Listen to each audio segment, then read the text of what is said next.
President Obama held his Rose Garden speech stating, if I had a son, he would look like Trayvon. To me, that was clearly a dereliction of duty, pitting Americans against each other solely based on race.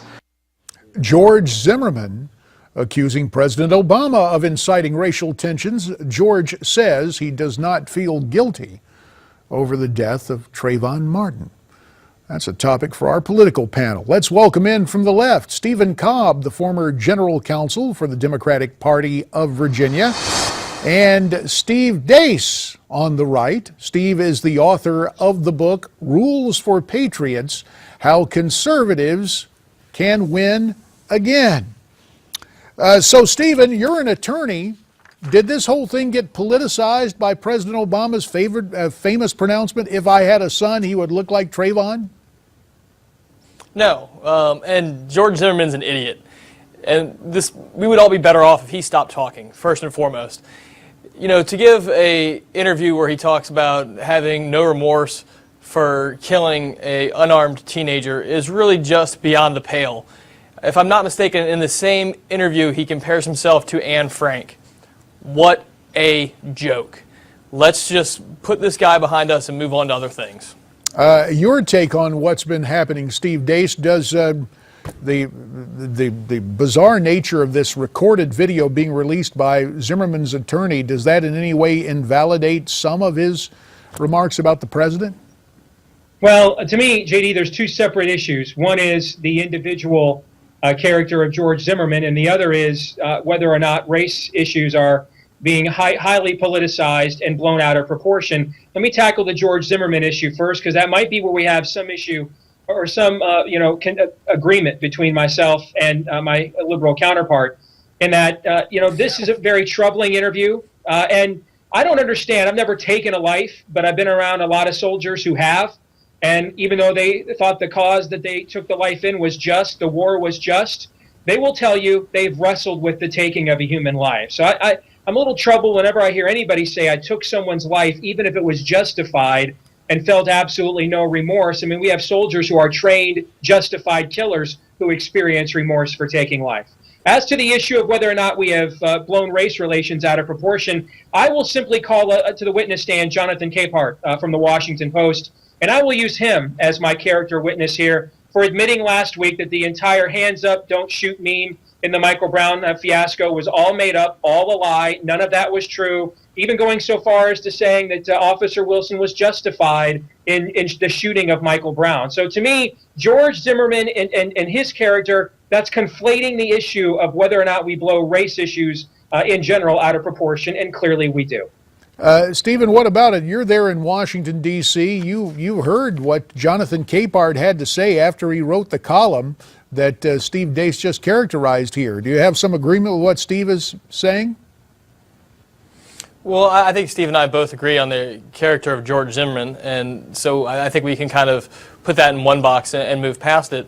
But, you know, it's important to look at this in a holistic manner, and we can't lose sight of the fact that, you know, Mr. Capehart's comments aside, or in regards to the hands up, don't shoot, you know, the Justice Department's findings in Ferguson were incredibly disturbing. And so to say that we blow things out of proportion, I think is a bit cavalier.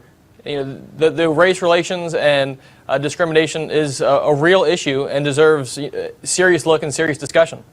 Steve Deace, Stephen Cobb used the term cavalier about this. Do you believe that report from Eric Holder and the findings about Ferguson, after admitting in passing that hands up, don't shoot, was a false narrative? What was really cavalier here? The hands up, don't shoot meme, that was really cavalier. And yes, I mean, for the other side, for Stephen's side, there are some certainly some findings in the Justice Department report that would affirm that as well. But I think that actually goes to the overall premise of your question, which is we are in such a hurry to rush to judgment on these cases. We don't know what the truth is. I mean, the national media took a witness who said that Michael Brown was shot in the back and put him on national television sight unseen because he reinforced a meme. He reinforced a narrative. And we don't let the authorities do their work. We undermine them in advance when they try to. And then afterwards we find out, oh, hey, I think we blew some of that out of proportion. And this is emblematic of the fact that these things are being blown way out of proportion because we don't even know what the truth is before we react to it, JD. I'm going to take issue with that, JD. Well, fair enough. You got 10 seconds. Very quickly, Steve. It's not fair to say that this is a my side thing or your side thing. Discrimination and racial relations shouldn't be a left issue or a right issue.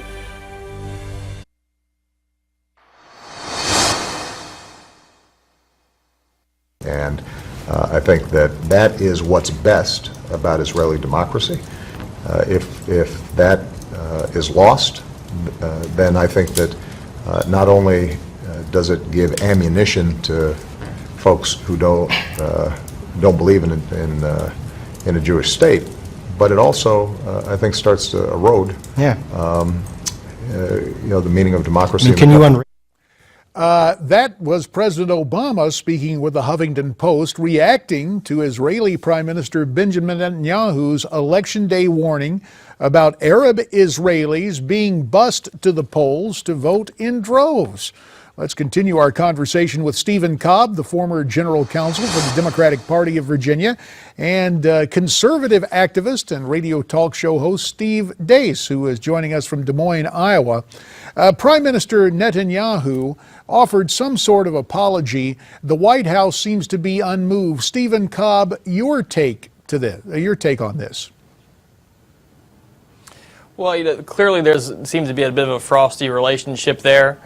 It's kind of too soon or too late too soon kind of issue when you come and skirt all the diplomatic formalities and come speak to Congress without an invitation to kind of support your own re-election campaign and then try and double back on some of the statements you made during the campaign. It's going to take a while to repair. Steve Deace, something tells me you might have a different take on this. I'm not sure how anyone gets to speak to Congress without an invitation, except for the illegal aliens who scream and yell in the hallways there, JD. But listen, we sit here in a media culture that openly decides that elections are determined by demographics, the skin color and the ethnicity of the people who vote, not necessarily what they believe. And all of a sudden, when Bibi Netanyahu turns the tables on them over there in Israel, he's a racist. You cannot have it both ways. And the bottom line here is, right now, the President of the United States, I want what I'm about to say to soak in for the audience here on Newsmax for a second. The President of the United States has a cozier relationship with the terrorist regime in Iran than he does the leader in Israel, our only strategic democratic ally in that part of the world, who just got the most votes any party's ever received in the history of Israeli elections. And we have a cozier relationship with Iran. There is something deeply, deeply, fundamentally flawed about that. And I think that's going to have far-reaching repercussions in 2016. I think it's going to have deep repercussions in the Republican primary, where you've got James Baker out there toting the Obama line about Bibi Netanyahu and Israel. I think that's tremendously damaging to Jeb Bush, not that he needed to be damaged all the more. I think that this is a moment of foreign policy insanity. The average American who is not just Obama is a messianic figure has to sit back, JD, and look at this and say, how can we have a cozier relationship with Iran? How can we be telling Iran you can have 6,000 nuclear centrifuges, but we are telling Israel you have to give up your own land so that Hamas can have a portal right there on your doorstep and probably through a portion of Jerusalem as well? That's crazy. Well, let's turn to Stephen Cobb, who, of course, used to be the general counsel for Virginia Democrats. And, Stephen, you've got Jim Webb, who wants to run for president as a conservative Democrat. Does the Obama hostility, or however you want to describe it, the personality conflict with Netanyahu and a change in policy, is it threatening the future of the Democratic Party and its relationship with Jewish voters here in the United States? The short answer is no, JD. I mean, I think what kind of Steve's rant there is a perfect example of right-wing hyperbole more than it is an accurate reflection of current U.S. foreign policy or the policy of any Democrat running for president or the Democratic Party in general. We continue to be, and will be Israel's greatest ally. Because there's some friction there in leadership right now doesn't change that. And to say that we're closer with Iran is a ridiculous statement. Well, Full stop. To that point, though, Stephen, the tape about the Persian New Year, the president seemed to speak with such warmth to the Iranian people. Did you not detect that in that message, Stephen Cobb? 15 seconds. I think the president has spoken with warmth to many peoples, including the Israeli people, and I think that that's going to continue to make Israel and prove that we're their #1 ally. And I think you'll see that with the Democrats running for president. And I think talking about a two-state solution isn't adverse to that point.